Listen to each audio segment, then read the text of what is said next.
And welcome back, everybody, to the Freaking Awesome Podcast, and this is episode 40. Yeah, man.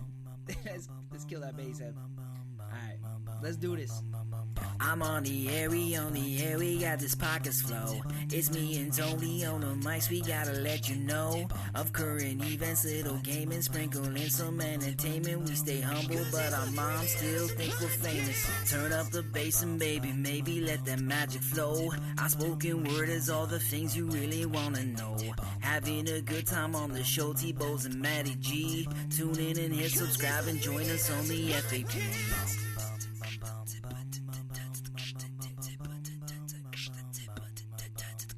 Welcome, everybody, to the Freaking Awesome Podcast. I'm your host, Anthony Bowes, and sitting virtually across from me is my co-host, Matty G. Hey, hey, hey. How are we doing today, Matty?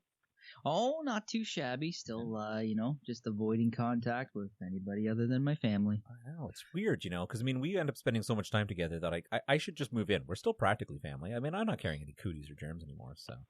Yeah, but I get to be the big spoon. Oh, no, that doesn't work with me. Sorry. No, That's no. it. We're still apart from each other. Well, today we have, and it's really good to have you back. I missed you on the last show. We're very, very fortunate enough today to have a wonderful gentleman amongst our midst. Is an actor. He's very most famously known as the Tim Allen's sidekick on Home Improvement. Or a co-host is the way I would like to see that show. He's done various movies, from a lot of the buddy movies, a lot of home specials, Christmas specials, lots of TV comedies. He's got a lot of upcoming projects, it looks like, including an animation. We have Richard Karn on the show. Richard, thank you very much for joining us. Well, thank you very much. We're really fun. Really excited to have you on. As someone growing up through the home improvement period, it's funny as Tim Allen was through all that. I was more of an Al Borland fan. Not to mention you had wonderful face armor. You had a great beard. He does have a great I beard. did, Yeah. and which was really kind of interesting because it was a Disney show, and for whatever reason, Disney didn't really like beards on their employees. Really? Like people that would work at Disney World or Disneyland, there wasn't a lot of beards going on. So I was kind of, on the forefront of that. You were the one exception to the rule, breaking grounds for bearded men everywhere. I was. That's I was. amazing. Well, it was that time. Yeah. There were a lot of things going on about men. Yes, for sure. It was one thing I love about the show, and it was super amazing because as much as, everything revolved around Tim Allen and his family, the fact remains is we have a main character who has a tool show who probably could not get by if it wasn't for your character on the show. Well, he could get by, but it wouldn't have been as cleanly. If he had to build a house for his family, I don't think it would hold up over top of them. No, not at all. Exactly. So, but it was a wonderful show. A lot of amazing characters that started off there. I think wasn't there even oh boy, what was her name from Baywatch? Pam Anderson. Pam Anderson started on the show, didn't she? Well, now she's a fellow countryman. Yeah. She grew up in a little town on Vancouver Island. I think it was like, Silva Bay or something like that. Mm-hmm. Yeah. Mm-hmm. Yeah. So there's one Or person Lady we'd love Smith. to have on I the think show. it was Lady Smith. Yep. She's quite a history, quite an interesting character as a person, let alone as an actress in the numerous different types of roles she's done. So, without further ado, maybe we can get into our news. Matty G, you want to kick it off? Absolutely. All right. So the first article I have is California city official resigns after tossing cat and guzzling beer on a Zoom call. So, What? Dude, the whole world's going crazy now. Everybody's working from home, and it's just every time I turn on the news, it's getting crazier and crazier. So a planning official from Vallejo, California, is in the doghouse after being seen tossing his cat and drinking beer during the teleconference call last week. According to a news source, Chris Platzert has resigned from his position on the Vallejo Planning Commission stemming from the incidents during a Zoom meeting with planning officials on April 20th. The online meeting was held to discuss a development project, which would include the building of a Costco, close to 200 homes, a commercial complex, and 5.7 acres of open space. During the virtual meeting, meowing could be heard in the background before Platzer holds up his cat in front of the camera, and he goes, "I want to introduce my cat," and then just flings it. Like, just sends it flying. So he was aware he was on camera when it happened. Yes. Okay.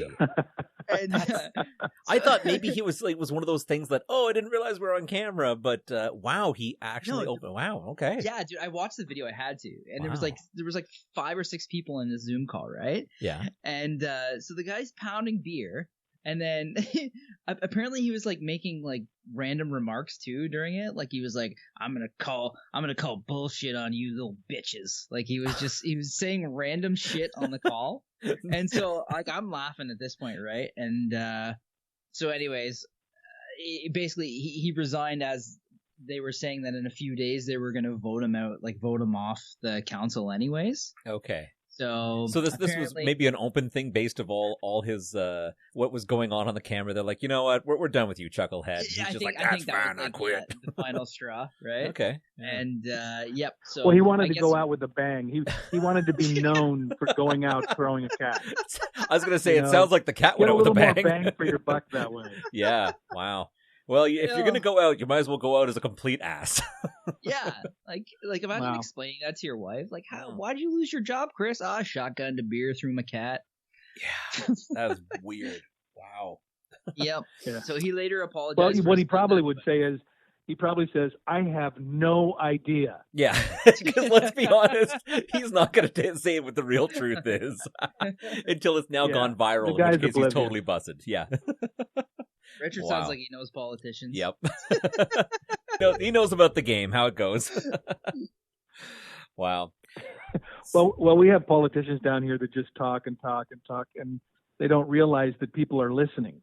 Yeah. Yep. There's a few out there that seem to just talk, and sometimes we hope that maybe they're hoping people aren't listening. Yeah. Well, half of the people are listening with one point of view, and the other half are listening with a different point of view. Yep. And so the same thing is being interpreted 2 different ways. Yes. Oh, it's interesting. The 2 sides of a coin in politics. My first article. So I've got COVID-19 news, and this is Indonesia locks virus violators in a haunted house. Yep. So okay. Yep. So basically in Sragen, Indonesia, fed up with people breaking the virus quarantine rules, one Indonesian politician has decided to scare rule breakers straight by locking them in haunted houses. So what's happened is the head politician of this area has basically issued an unusual edict that this week to deal with the influx of people in the area with the lockdowns, that they're taking the rule breakers and they're finding local areas that have haunted houses or that are well known for being like strange going-ons, and he's preying on their culture's superstitions, and they're because they're quite superstitious about like evil things and spirits and what things, and they're locking people into these houses to basically scare them straight. Now, 5 people have been tossed into these spooky jails so far. But they basically have gone on the record stating that if there's any empty and haunted houses in the villages, we're going to put people in there and lock them up. If anything happens while they're in there, well, that's just what happens. So basically, if they make it out and they're scared straight, then they've learned their lesson. And God forbid if anything actually happens in the house, well, they deserved it for breaking the rule. So that's both cruel and unhuman. Yeah, and very unusual punishment, let me tell you. Yeah. It's so it's very interesting that a lot of people, I would just be like, you know what, yeah, we've got a haunted house in our neighborhood, it's just happens to be the old Chuck E. Cheese, and just go in there, make some pizzas, hang out and play video games all day. See, people had to be smart about this before they break the rule. It's creative. Yeah, it totally is. Yeah. Well, that's one way of, why fill the jail cells and why put them back home? They're going to break out. Stick them somewhere they're uncomfortable. Speaking of creative punishment, this is a bit nerdy, but I play Call of Duty with friends, right, online, so there's for the PC players and the Xbox and PlayStation players can all play together, and so what they noticed that PC players were able to hack the game to have an aimbot, so you would automatically get headshots. And so rather than banning those people, Activision basically puts a special queue out for all the cheaters and makes the cheaters play against each other. And I'm like, that is so awesome. That's a great idea. Right? And so now everybody's cheating, and it sucks the fun right out of the game. Yep. You know what I mean? I love it. It's very creative. It's good, actually. My idea of something like that would be that the Activision or something that would actually like paint them so that no matter where you're going, you could see them on the target or through the map, and then that people could just and then people could just hunt them down and take them out. But I like it. I like that idea too. So you got to teach cheaters some way. Yeah. Right on. What else have you got, Maggie? This one's interesting. So $500,000 rock paper scissors bet ruled invalid in Quebec court. So this is Canadian news. Okay. So a $500,000 debt incurred from 3 games of rock paper scissors is invalid. The Quebec Court of Appeal has ruled. Edmund Mark Hooper, the unfortunate loser of the classic hand game, took out a mortgage on his house to pay off the debt, a fact that was acknowledged in a notarized contract.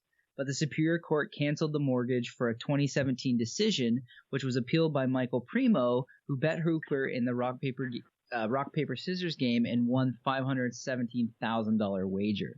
Primo told the court the best of 3 games took place in January 2011. Quebec law stipulates that for a wagering contract to be valid, it must be relevant to activities requiring only skill or bodily exertion on the part of the parties rather than chance. Wait a minute.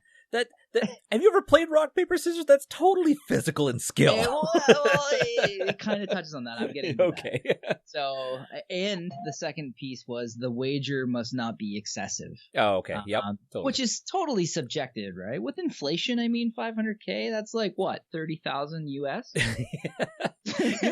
Honestly, who even makes a wager for $500,000?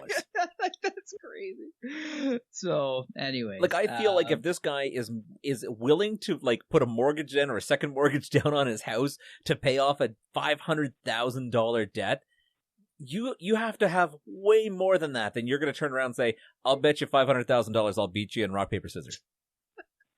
Or you just keep betting on other things. You know what? You've got a serious gambling addiction if that's the case. Yeah, that's a real problem. Okay. So, long story short is that the judge, after realizing that not only was that $517,000 considered excessive, which covers the first part of the law, they're saying that although there is elements of skill, it's also heavily up to chance. So it was basically thrown out of court. Yeah. From what I can see, though. Well, if the guy lost that much money, it doesn't sound like there was much chance. Right. No. I got to tell you, I don't feel bad for this guy at all, because that has got to be the stupidest bet I've ever seen in my life. But I bet you he's got the biggest sigh of relief now that he's not in debt for an additional $500,000. So I want to know the betting that happened before this bet. How did it get to this point? How did it escalate to $500,000? Because I bet you there's crazy shit leading up to that. Right? Yeah. I mean, people start off with $5. An official name for this game, right? Isn't there an official name for rock, paper, scissors? Isn't it something Rambo? Rochambeau. Oh, is that what Rochambeau was? Rochambeau. What? Yeah. I always thought You know. Rochambeau is when you like kick someone in the groin and then That's- you That's after from they're South done. Park. I just had this argument the other day. Okay. So South Park has turned Rochambeau into a groin kicking game. Yeah. Oh, yeah. okay. And whoever passes out first loses. I kind of liked Rochambeau as that.